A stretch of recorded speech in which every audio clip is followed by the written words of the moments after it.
Today we're going to be talking about how to get present to the moment. I've talked a little bit about presence before, and in this video we're going to talk about what it means to actually be present in everyday life and how to balance being present with preparing for the future and also looking back to the past. So with all of that said, let's crack into it.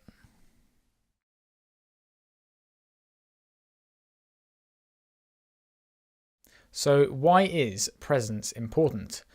Everything you experience is in the present moment.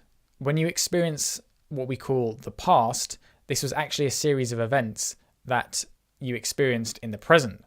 And when the future gets here, it will be experienced as the present, right? So it's always today. What are the implications of this?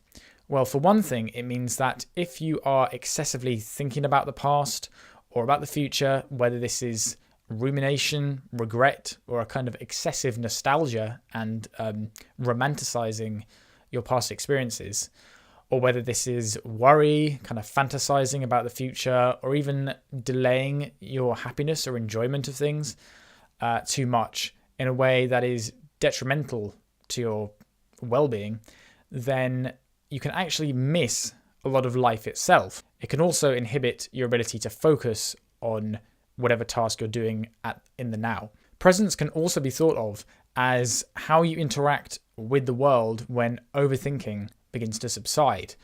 If you have a lot of mental noise, then even if it's not about the past or the future, if it's about something else that's happening in the now or something irrelevant, this could be problematic as well. And some of the tools I'm going to describe here will hopefully be able to help you if you're just kind of stuck in these thought patterns that basically take your attention away. So how do we practice presence? You might be saying, that's all great. That sounds kind of interesting. But what do I do next? What's practical? The first way to practice presence is through mindfulness meditation. This is where you set aside some time every day to sit down and become very aware of the moment. I'm not going to explain exactly how to do this now, but I'll put some resources down in the description as always. And this is something you can try if you want to kind of have a very specific daily habit where you practice this. I personally don't really do this as much anymore because I have found that I prefer to practice things like mindfulness and presence as part of my everyday life, as opposed to just kind of isolating and saying, okay, this is where I'm going to be present for this little window of time. It's more important that it kind of imbues itself into everything you do, rather than just being something which you just do for a short little window at the end of the day. That's just my opinion, though. Some people really like to do meditation in this way. So if you're one of those people, give it a try. So the second way to practice presence is to engage more fully and more regularly with flow state activities. I've talked a lot about flow on this channel, but that's because it's really important. And flow is what arises when you are fully engaged and committed to something both challenging and worthwhile. Not so difficult that it seems pointless, not so easy that it is boring, but something right in the middle, right in the sweet spot.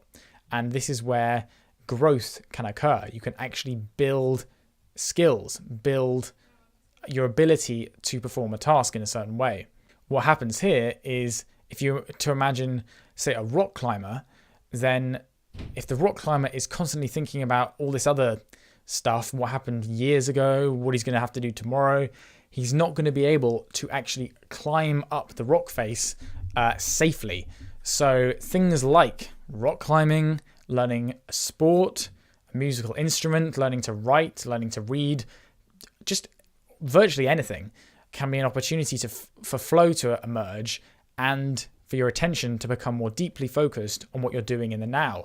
If you engage with these kind of flow activities more frequently, you'll be in flow more frequently, and therefore you'll be present more frequently, and it'll start to work its way into your everyday experience more frequently. So the third way to practice presence is through mini meditations. This is where you, just at regular points and intervals throughout your day, you just notice little things that bring you back to presence. So these can be things such as your sensory perception. So for example, when you're washing your hands, just notice the sensation of how it feels in your hands. When you're typing, do the same thing. Just feel those little tip, tip, tip, tip, tap, right, as you type. And what this does is it just makes a habit of bringing it back to the present. This doesn't mean that you never think about the future or anything like that, but this is a really useful habit to be able to have. You can also do things like noticing the sounds in your environment. I've got a video called Silence and the Mind's Chatter, and there I talk about how to basically allow your mind to quieten by noticing external sounds. And so by putting in these little mini meditations throughout your day, you can begin to make being present more of a habit. You don't even have to do a particular activity.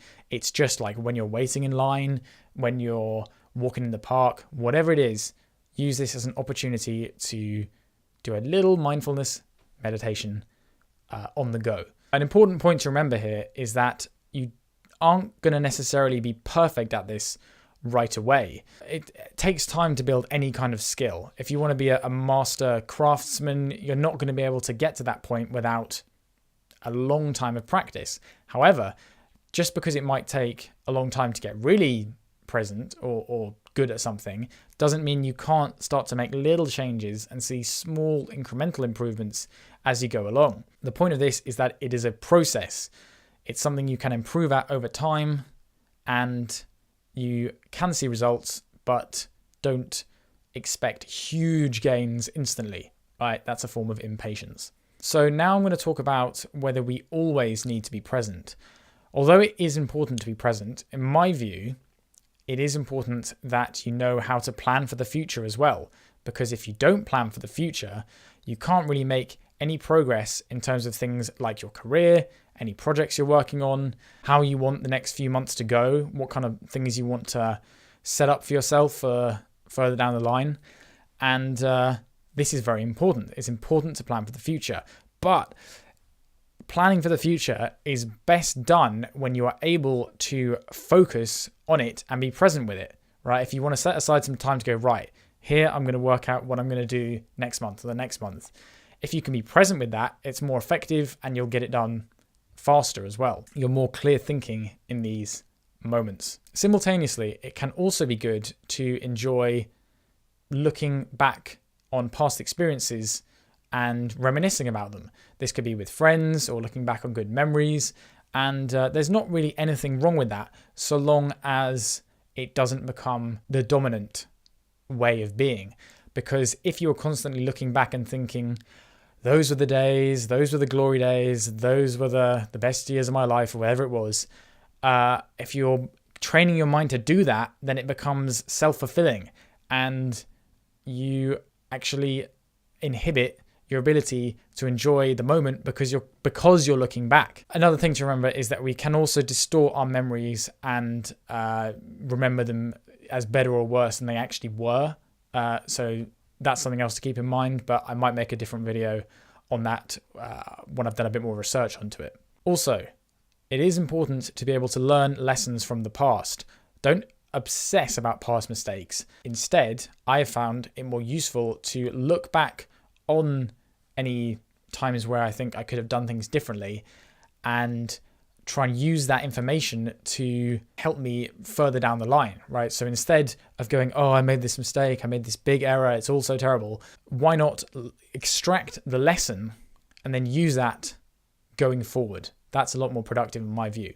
Finally, I'm just going to talk a bit about kind of a counterpoint to what I've been talking about so far, which is that sometimes you can do what might be called a productive meditation. And this is where you're occupied physically, but not mentally. And you can think through a problem as you go, even in a situation where you could practice presence otherwise. Cal Newport talks about this in his book, Deep Work. He basically just says that sometimes if you can think of a well-defined problem, it's actually useful to let your mind kind of churn it as you go about doing something. And this could be, in the shower or I've especially found this useful if I'm on, say, a lunch break or just going for an afternoon walk in the middle of the day. And when you get back to the office or home or whatever it is, you are actually more able to handle whatever it was that you were thinking about, because you've had a bit of a time to kind of just reflect as you've gone on a walk or whatever it is. Ultimately, it is up to you to learn when to do each type of meditation, I guess. So sometimes you might want to practice presence, other times you might want to practice thinking your way through an issue, and both kind of have their place. And that is basically it for the video. I hope this was very useful for you. Learning to be present is a matter of practice. It takes patience, a willingness to pace yourself, and also an open mind. If you're too closed-minded about this, you might end up stuck in your mind for the rest of your life. Good luck. Thank you for watching, and I will see you in the next video. Peace.